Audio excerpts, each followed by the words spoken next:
Bonjour à tous, bienvenue dans votre émission La vie en Vosges. Cette semaine, nous parlerons de l'art au sens large avec nos trois invités.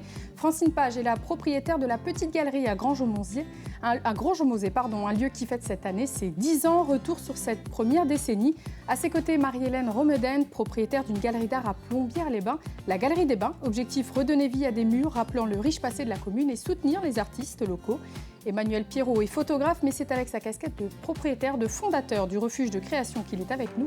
Un lieu d'expression, de travail, un lieu de mise en relation aussi. Alors, quelle place pour ces lieux d'art dans le monde rural? On en parle pendant 26 minutes. Bonjour à tous les trois. Bonjour. Merci d'être avec nous. Alors, si on devait débuter peut-être, Emmanuel, par un bilan à l'instant T de l'art dans les Vosges, l'art ART bien évidemment. Quel serait-il pour vous, Emmanuel? Comment se porte l'art au sens large dans le département? Écoutez, peut-être il a la couleur du temps aujourd'hui, me semble-t-il. C'est clair que moi j'ai passé quelques années dans des centres urbains très importants où la culture et l'art contemporain est vraiment une pièce maîtresse et peut être un ciment pour pouvoir réunir des artistes et une audience. Donc dans les Vosges, je vais parler peut-être de Nancy déjà pour commencer. On a un budget de la culture qui doit être le premier de la commune. Autour d'une vingtaine de millions d'euros. Et quand on arrive un petit peu plus loin, quand on arrive à Épinal, il y a un centre d'art contemporain, la Lune en parachute, l'opéra n'est plus là, mais il y a des choses qui arrivent de l'opéra de Nancy et qui rayonnent sur l'ensemble du territoire. On sent qu'on fait partie quand même d'un maillage au niveau des institutions et que les différents opérateurs publics ont de plus en plus conscience qu'il faut irriguer nos territoires avec des imaginaires. Donc on n'en est pas encore tout à fait là dès qu'on passe, Remiremont, où se trouve le dernier musée et qui n'est pas d'un des moindres. On peut rappeler l'existence du musée Charles de Bruyère, avec qui on peut faire des propositions aussi très contemporaines et qui sont des lieux qui nous ouvrent aussi, les artistes, leurs portes. Ensuite, c'est beaucoup plus compliqué et je pense que ça a peut-être du sens aussi qu'on se retrouve, ces trois acteurs que nous sommes, sur la propagation, en tout cas de pouvoir créer ce point d'accès à la culture, que ce sont sur des initiatives que l'on va pouvoir qualifier de privées ou associatives en tout cas. Donc c'est un bilan. Il y a encore à faire. Quid du financement public, de l'investissement dans nos vallées qui sont quand même assez loin des centres de décision de la grande région, qui vont être Metz, Strasbourg. On arrive à compter par rapport à la qualité des projets, sans vouloir se flatter, mais des projets exigeants qui viennent de loin et qu'on arrive à ramener en plein cœur. Je pense que ça donne envie et qu'en tout cas on essaye d'ouvrir des nouveaux chemins au fin fond de nos vallées qu'on adore. On va en parler pendant 26 minutes. Vous êtes trois défenseurs de l'art, des artistes. Francine, la Petite Galerie fête ses 10 ans cette année. Donc la galerie à Granges-au-Mosier. L'histoire de ce lieu, c'est quoi? Comment elle est née, cette galerie? Elle est née déjà parce que c'était la maison de mes parents, qui étaient commerçants, et on voulait faire revivre le lieu. Donc j'ai fait une petite enquête auprès de certains amis dont certains étaient artistes pour savoir ce qu'ils pensaient de cette idée-là. Donc soutenu par quelques-uns, d'autres ont dit que c'était un projet un peu fou, ce qui était pas faux. Et donc on a mis en place l'ouverture de cette galerie en 2014. Mais aujourd'hui, on est très satisfait du résultat 10 ans après et de l'évolution du lieu et de la galerie. Quel a été l'accueil au niveau des habitants, de la commune peut-être aussi? Alors c'est vrai qu'au départ, c'était amener de l'art dans un milieu rural, dans un lieu rural, et que la fréquentation de la galerie n'est pas, comme je l'espérais, par les habitants de Granges. Ça se fait, mais c'est difficile, ça se fait petit à petit. Mais l'accueil, en général, parce que je pense que certains n'ont pas l'habitude des galeries ou des musées, donc ils n'osent pas pousser la porte. Quand ils sont venus une fois, après c'est beaucoup plus facile. Et quelquefois, ils viennent par le biais des écoles, parce qu'on accueille les élèves des écoles du village. Et les enfants amènent leurs parents. Voilà, c'est exactement ça. Ils tirent le parent par la main à la sortie de l'école pour dire « Viens voir ce que j'ai vu » et pour leur montrer. Donc ça s'ouvre petit à petit aux habitants du village, mais la galerie est surtout fréquentée par des gens qui viennent de plus loin, Épinal, qui viennent spécifiquement finalement pour la galerie, oui. Alors vous partagez votre temps entre Grenoble et les Vosges. Oui. Donc la galerie n'est pas ouverte toute l'année, c'est ça? Elle n'est pas ouverte toute l'année. Il y a à peu près 4-5 expositions au cours de l'année. pendant l'été, c'est juillet et août. Après, il y en a quelques-unes au printemps. Et là, cette année, par exemple, pour fêter les 10 ans de la galerie, c'est une exposition qui va être plus longue puisque ça va s'étaler sur 10 week-ends. Donc, elle démarre le 12 octobre jusqu'au 15 décembre. Voilà, et au cours de cette exposition, il y aura différents événements. Donc, des improvisations de poésie par le poète Richard Rognier, des lectures de contes aussi. Alors, les dates, si vous voulez que je les précise. On peut en préciser quelques-unes, peut-être les temps forts. Les temps forts, donc le dimanche 20 octobre, c'est Richard Rognier qui va improviser, va choisir certaines œuvres et improviser devant les œuvres. Le dimanche 17 novembre, donc c'est Alix Sylvestre, accompagné de Didier Léna. Qui a eu le prix Erckmann-Chatrian, Alix Sylvestre. Comment ? Qui a eu le prix Erckmann-Chatrian. Exactement, oui. Et donc c'est Château de cartes, contes pour adultes. Et le dernier événement, c'est le dimanche 1er décembre, donc Charlène Plener, donc c'est tour de chant voyageur. Donc c'est quelqu'un qui chante dans différentes langues orientales et qui s'accompagne de différents instruments. Donc voilà les différents événements au cours de ces 10 ans. Une belle programmation. Oui. Alors on le disait, Grenoble une partie du temps, Granges-au-Monzet une autre. Oui. C'est un peu aussi votre cas, Marie-Hélène. Vous, c'est Châlons-en-Champagne une partie et puis Plombières-les-Bains l'autre. Comment elle est née, cette galerie des bains à Plombières ? Écoutez, c'est une histoire aussi un peu particulière, parce que Plombières est une ville aussi peut-être un petit peu particulière. On tombe sous son charme ou on la fuit. Donc nous, comme beaucoup de personnes à Plombières, nous sommes tombés sous le charme de Plombières. Donc nous avions acheté une maison il y a 14 ans. Et dans cette maison, comme dans beaucoup de maisons de Plombières, il y avait une boutique qui était inoccupée. Et mon mari et moi, au moment de la retraite, nous avons décidé d'ouvrir une galerie. Pourquoi ? Parce qu'on s'est toujours intéressé à l'art. On fréquentait les expositions, on s'intéressait aux artistes, etc. Mais l'art sous toutes ses formes. Et donc, nous avons décidé de créer dans cette boutique inoccupée une galerie d'art. On voulait un lieu ouvert, un lieu qui accueille des artistes, parce que les artistes sont aussi souvent à la recherche de lieux d'exposition. Comme vous l'avez dit tout à l'heure, Livia, on pensait aussi que la maison, ce lieu un peu atypique, était propice à ce type, ce type d'accueil, ce type de structure. Voilà, exactement. Et puis, on voulait aussi montrer que Plombières était une ville remarquable et refaire vivre ces murs, cette maison qui est du 18e, voilà. Et puis, on s'est aussi appuyé sur le tissu local, parce qu'à Plombières, il y a aussi beaucoup d'artisans, il y a d'autres galeries qui se sont installées depuis. Donc, si vous voulez, ça crée quand même une émulation au niveau de la ville. Et c'est important. Et c'est important. Mais ce qu'on voulait aussi, c'était, comme le disait Francine tout à l'heure, c'était que non seulement les personnes qui habitent Plombières puissent venir à la galerie, osent pousser la porte, mais aussi d'autres personnes de la région, les touristes, les curistes. Et on voulait en faire un lieu convivial où chacun puisse s'exprimer. Et je pense que l'art peut être assez rassembleur. Pas trop de polémiques, mais plutôt des échanges, plutôt pouvoir parler ensemble sur certains artistes, échanger avec les artistes. Donc ça, c'était un point très important pour nous. Qu'est-ce qu'on cherche, Francine ? Quelles sont les motivations quand on souhaite tenir une galerie d'art ? Alors, on parlait de rassembler avec Marie-Hélène, on parlait d'ouvrir à la culture, aux habitants. Vous, c'était ça aussi l'idée ? Oui, c'était les deux déjà, oui. Oui, moi, je fréquentais aussi pas mal les expositions, les musées. J'avais envie, donc... j'ai beaucoup d'amis artistes à Grenoble et donc quelques-uns aussi dans la région ici. Et donc les faire venir dans ce lieu, justement pour créer un lieu d'échange. Et puis, l'exposition, pour revenir sur l'exposition des 10 ans, s'appelle Affinités. Donc c'est aussi des affinités entre artistes, des affinités entre moi et les artistes. Donc voilà, donc ce qui m'intéressait, c'était ça, c'était le lien. Le partage. Un lieu de partage aussi, de découverte, de partage. Je crois que ça fonctionne. Si ça fait 10 ans, c'est que ça fonctionne. Ça fonctionne, oui. Emmanuel, vous, ce n'est pas une galerie d'art, ce refuge de création. Finalement, c'est avant. C'est le travail qui est fait en amont. Quelle était l'idée de ce lieu et depuis quand il existe ? Ce lieu, il existe depuis 7 ans. Nous sommes revenus dans les Vosges il y a une petite dizaine d'années, revenus de Paris.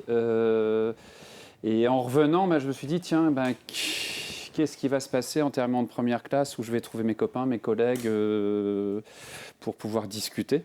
Donc de pouvoir créer un lieu où les artistes vont pouvoir converger et de pouvoir mettre, je dirais, au service de ce lieu toute mon, pas expérience, mais toute la curiosité que j'ai pu développer depuis un nombre d'années sur des expériences de ce qu'on va appeler aujourd'hui les tiers-lieux, en tout cas les lieux où les artistes vont pouvoir faire ensemble et au travers d'un territoire et pour un territoire et s'intercaler dedans.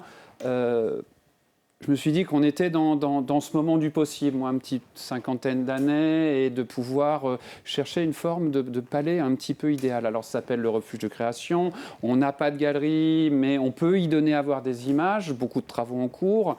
On a certaines affinités avec des artistes qui viennent parfois de très loin, comme Josh qui est venu des États-Unis, de Chicago, qui avait repéré la qualité de notre lieu et qui nous a dit j'ai une tournée en Europe.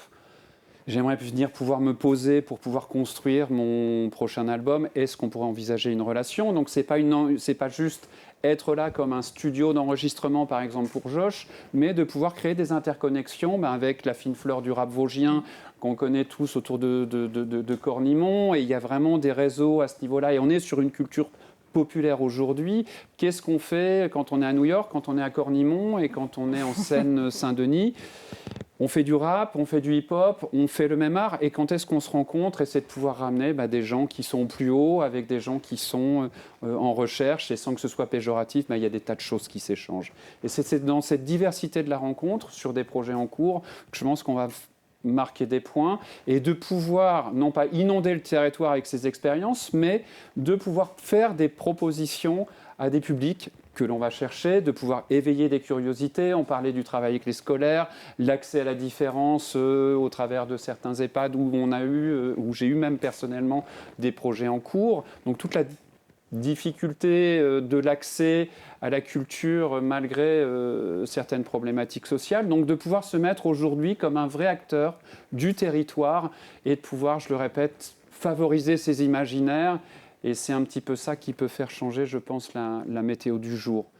Et que les Vosges, ce n'est pas que la pluie ni l'affaire Grégory, c'est tellement d'autres choses. Et quand on voit les gens qui viennent et qui passent la porte du refuge, je dirais qu'on est en adéquation et même si parfois il pleut, il y a des choses très lumineuses qui peuvent s'y produire.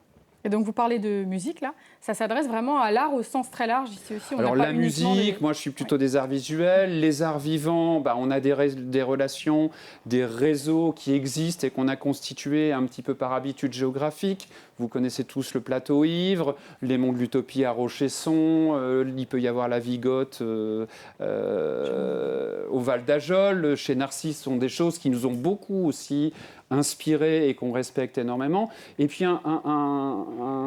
quelque chose qui a été mis en place en 1895, à peu près, c'est ce qui me semble au niveau de date, le théâtre du peuple.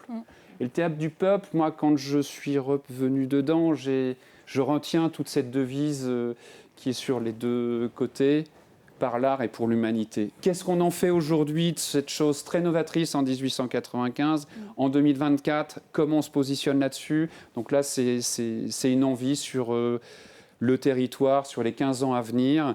Et le fait d'expérimenter et de pouvoir accueillir les artistes sur les travaux en cours, on a des petits empêchements pour pouvoir restituer dans notre lieu depuis un an et demi. On repense un petit peu la forme de l'accès des publics.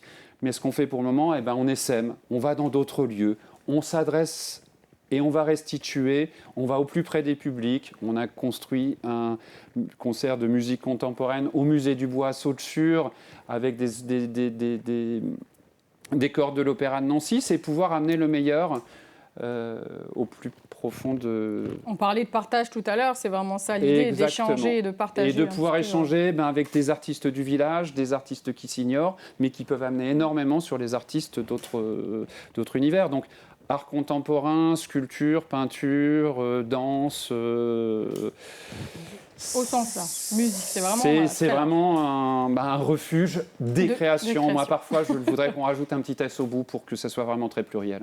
Alors, on parlait des artistes. Mesdames, comment vous faites le choix des artistes qui viennent exposer ? Alors, on parlait d'affinité. tout à l'heure pour Francine. Est-ce que c'est toujours ça ou il y a aussi la curiosité peut-être? Il y a la curiosité. Bon, c'est pas très original la manière dont je prospecte, parce que je fais comme tous les propriétaires de galeries, c'est-à-dire que je vais voir les autres expositions à Nancy, enfin dans le Grand Est si possible, Nancy, Metz.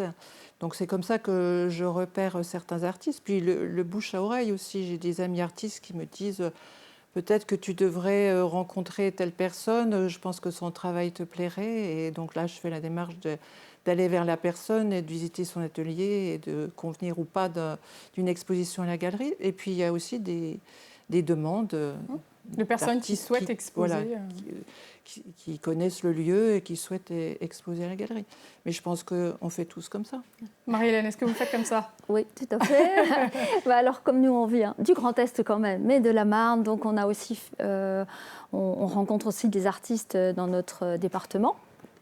Et puis, on les fait venir à Plombières. Et puis, tout comme le fait Francine, en visitant, on repère des artistes. Mais moi, j'aime bien le mot qu'a utilisé Francine, c'est le terme affinité. En fait, c'est vrai qu'on ne pourrait peut-être pas exposer un artiste avec qui on n'a pas d'affinité.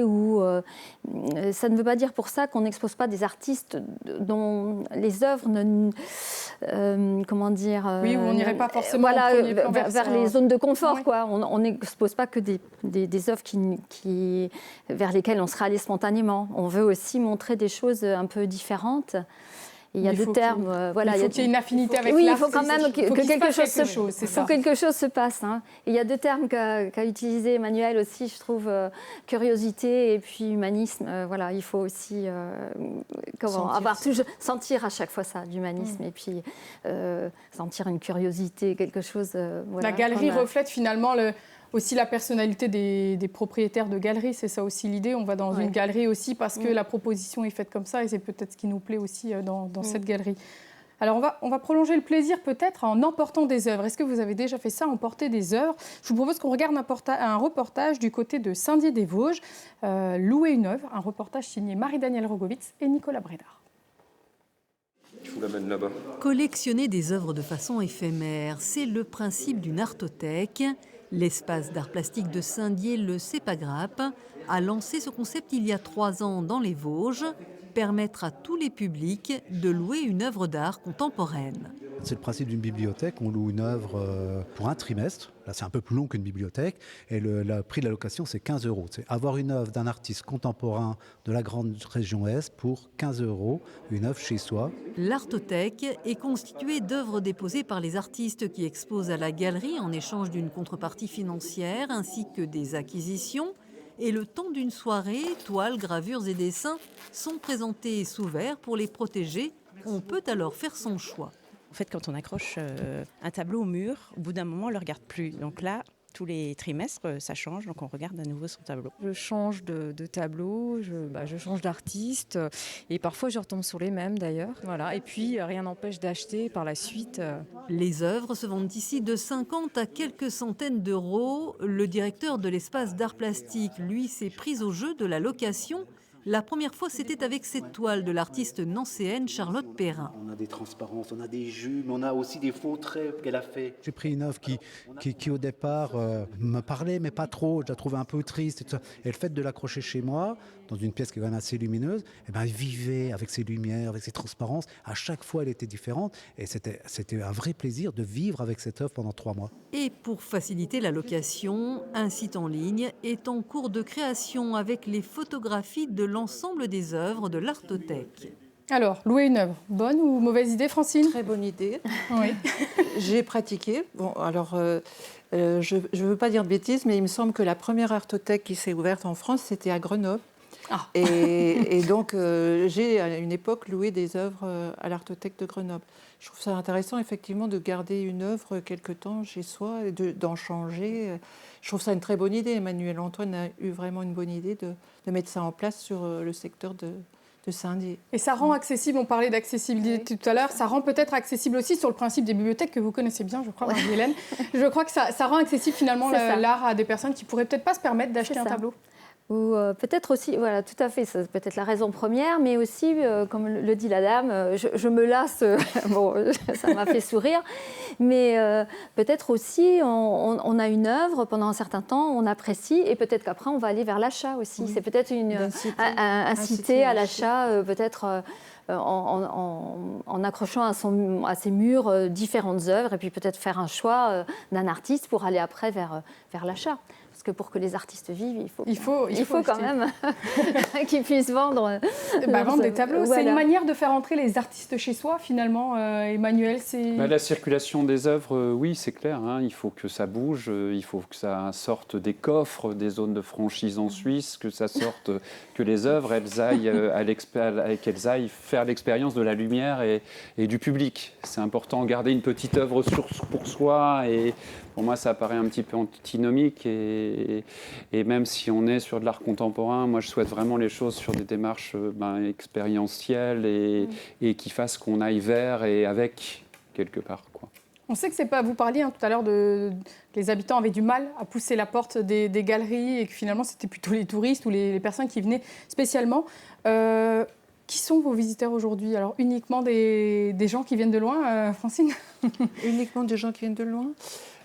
Certains viennent de loin, mais souvent le public sont des personnes des environs, Gérardmer, Épinal, Saint-Dié, qui s'intéressent à l'art. Déjà, des personnes déjà sensibilisées finalement. Sensibilisées. Bon, il y a des fidèles, et puis heureusement, à chaque exposition, il y a des personnes qui découvrent le lieu. Mais de Nancy, quelques-uns, puisqu'il y a quand même eu quelques artistes qui venaient de Nancy qui ont exposé à la galerie. Et donc voilà le public. Mais un petit peu, quand même, les Gringeaux, donc les habitants de Granges, ça se fait petit à petit. Mais c'est surtout, effectivement, les gens de l'extérieur à Granges. Alors, pardon, Emmanuel, allez-y. Pardon, je vais alimenter un petit peu la réflexion et que par rapport à notre expérience sur le refuge, en gros, c'est 500-700 personnes. On est principalement sur des gens qui sont issus des vallées. Alors, il y a des gens qui viennent de beaucoup plus loin. Quand je dis 500-700 personnes, c'est une jauge de public en 5-7 ans et avec des gens qui reviennent et qui reconduisent aussi, pour la plupart, leur adhésion. Et ça, pour moi, c'est une forme de satisfaction super importante, c'est d'avoir pu quand même réveiller certaines consciences et attirer des gens du territoire et pas faire juste quelque chose d'un entre-soi, de nouveaux arrivants sur le territoire, même si 10 ans ça compte, c'est pas tout, mais qu'on puisse s'adresser quand même au plus grand nombre qui constitue les vallées. Ça peut faire peur, des fois, de pousser les portes d'une galerie d'art. On peut s'estimer pas assez compétent ou pas assez intéressé ou intéressant pour pouvoir venir discuter. En fait, c'est que certaines personnes avec qui j'ai parlé me disent « mais non, mais c'est pas pour nous, c'est pour les intellos ». Alors je lui dis non, parce que je rencontre quand même des personnes de mon âge que j'ai connues enfant, et je leur dis il faut venir. Et en fait, ils n'osent pas. Et quand ça s'est fait une fois, après, oui, ils reviennent. C'est ça. Il faut faire le premier pas. Il faut faire le premier pas. Oui, je pense aussi. Mais je pense que peut-être, au niveau de Plombières, on a quand même, comme le disait Francine, on a quand même un noyau de personnes, des habitants de Plombières qui viennent régulièrement dans les expositions, et ça nous fait très plaisir. Mais justement, c'est aussi se faire rencontrer en fait des personnes de l'extérieur avec des personnes de Plombières, des personnes qui viennent des vallées, des personnes qui viennent d'un peu plus loin. On a des Nancéens, on a des personnes de Remiremont. Et maintenant, on s'aperçoit, donc nous, notre galerie n'est ouverte que depuis 5 ans, on a des personnes qui remontent de Besançon, etc. Alors, je ne sais pas si au refuge ou à la petite galerie, vous avez aussi des personnes qui viennent comme ça, Besançon, Dijon. Alors, ça nous fait très plaisir. Je ne pense pas que ce soit notre galerie qui attire, c'est la ville. C'est un ensemble de choses. Comme les visiteurs, enfin le public voit qu'il se passe quelque chose dans la ville et alentour, ça draine. Je vais reprendre juste une petite remarque. Pour moi, le plus beau des commentaires que j'ai pu avoir, c'est « je ne pensais pas que ceci pouvait avoir lieu à côté de chez nous ». Ah oui, c'est ça. Et quand on arrive à ça, et ça arrive assez souvent, c'est vraiment une satisfaction de se dire on arrive à faire passer le message. Et je pense que notre travail est de pouvoir créer ce petit lien fragile, mais attentif, pour pouvoir donner l'accès au public sur des travaux contemporains. Alors, on arrive déjà bientôt au terme de notre émission, mais On ne peut pas oublier un élément essentiel de cette émission et c'est l'heure de la vie en Vosges, le quiz.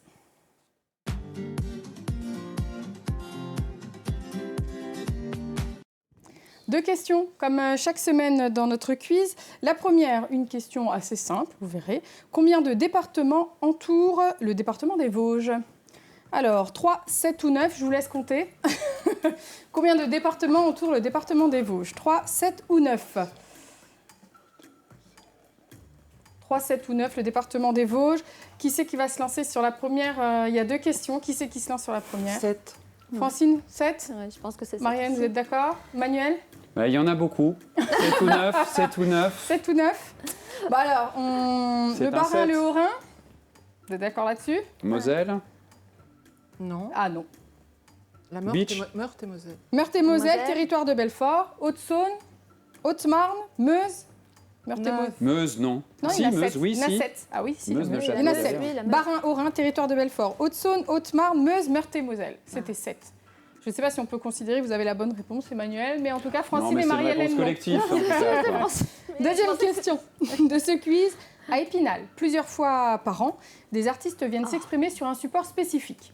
Lequel? Est-ce qu'il s'agit d'un mur, d'un pont ou d'une cage d'escalier? J'ai été sympa, mur. comme vous Un pouvez le mur. voir. C'est bien le mur, en effet. Des œuvres éphémères sont produites entre le mois de mars et le mois de décembre sur le support selon le principe d'une affiche qui vient recouvrir l'œuvre précédente. Le support mesure donc 8 mètres sur 3 et il s'agit bien d'un mur. Donc c'est l'association qui s'appelle d'ailleurs Le Mur qui a pour ambition de promouvoir l'art urbain. Eh bien, on arrive déjà au terme de notre émission. En quelques mots, peut-être, Francine, rappelez-nous. Donc, ça commence quand, les 10 ans de la petite galerie? Ça commence le 12 octobre, 12 octobre. vernissage le 12 octobre, et ça s'étale sur 10 week-ends. C'est ouvert les samedis, dimanches, de 14h30 à 18h30 jusqu'au 15 décembre. Donc, on a le temps de venir profiter. Voilà. Marie-Hélène, quand est-ce que reprendront les expositions? Alors, est-ce qu'on vous verra au marché de Noël de Plombières Oui. ouvert? Parce que Voilà. c'est un moment particulier, Oui. le marché de Noël. C'est pas la galerie comme on la connaît. Voilà, c'est ça. On illustre un petit peu le marché de Noël qui a lieu à Plombières, donc le fameux marché de Noël de Plombières qui a lieu tous les ans. Donc là, nous avons terminé notre saison 2024, mais il reste encore les week-ends du marché de Noël. Nous allons accueillir deux personnes artisanes qui font de l'artisanat d'art, des choses très poétiques. Voilà. C'est toujours un pas de côté, le marché Oui. de Noël. C'est pas la galerie comme on la connaît. Non. Le reste du Non. temps, c'est de l'artisanat. Voilà, Combien, exactement. voilà. Et donc ça, ce sera au mois de décembre. Voilà, Au mois de décembre, fin pendant- novembre à mi-décembre. Tout Voilà. à fait. Emmanuel, les grands temps forts, là, il y a déjà des résidences de prévues? Les grands temps forts seront des temps d'organisation parce que l'on va commencer, on se prépare depuis 2 ans à aborder notre structuration avec un dispositif local d'accompagnement. On a une véritable équipe avec des vraies compétences. Émilie, notre secrétaire, en régie des œuvres à la Fondation Vincent Van Gogh, Manu en contrôleuse de gestion, Marianne qui a passé 25 ans dans l'édition. Donc on a une petite équipe de choc, on se serre bien les coudes et on va avoir des petites aides pour pouvoir structurer tout ça. Et en tout cas, on va être notre propre sujet pendant quelques semaines. Voilà. C'est important aussi. Merci à tous les trois d'avoir été sur notre plateau. Merci à toute l'équipe pour la réalisation de cette émission. Moi, je vous donne rendez-vous la semaine prochaine. Et d'ici là, je vous souhaite une très belle semaine sur Vosges Télé. À bientôt.